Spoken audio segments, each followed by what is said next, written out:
Breaking news చూస్తున్నాం. Group 2 పై దాఖలైన high petitions ను హైకోర్టు కొట్టివేయడంతో నియామక ప్రక్రియను ప్రారంభించేందుకు ఏపీపీఎస్సీ చర్యలు చేపట్టింది. మొదట పోస్టుల ప్రాధాన్యాలకు సంబంధించి అభ్యర్థుల నుంచి మరోసారి ఆప్షన్స్ ను స్వీకరించాలని నిర్ణయించింది.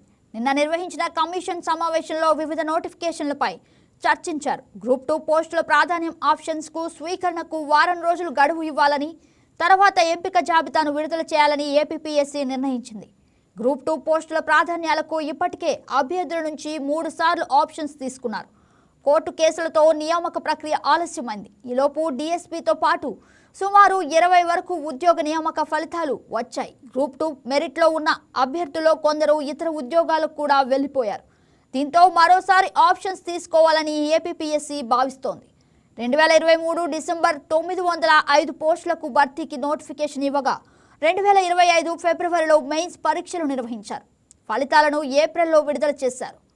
1:2 విధానంలో సర్టిఫికేట్ల పరిశీలన పూర్తి చేశారు.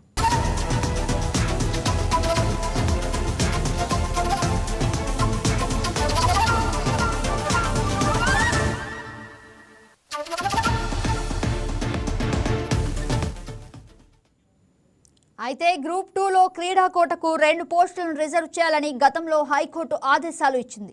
ఏ కేడర్లో పోస్టులను రిజర్వ్ చేయాలనే దానిపైన స్పష్టత లేదు. ఇది డిఎస్సి కేసుతో ముడిపడి ఉండటంతో గ్రూప్ 2 కేసును ప్రత్యేకంగా చేపట్టాలని హైకోర్టును ఆశ్రయించాలని ఏపీపీఎస్సీ నిర్ణయించింది. ఈ కేసుపై స్పష్టత రావాల్సి ఉంది.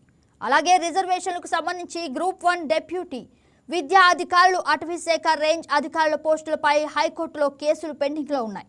గ్రూప్ 2 పై హైకోర్టు తీర్పు ఇచ్చినందుకు ఇదే తరహాలో వీటిని పరిశీలించాల్సిందిగా హైకోర్టును కోరాలని ఏపీపీఎస్సీ భావిస్తోంది. కోర్టు ఆదేశాలు అనుకూలంగా వస్తే మొదట గ్రూప్ 1 నియామకం చేపట్టాలని ఆలోచన చేస్తుంది.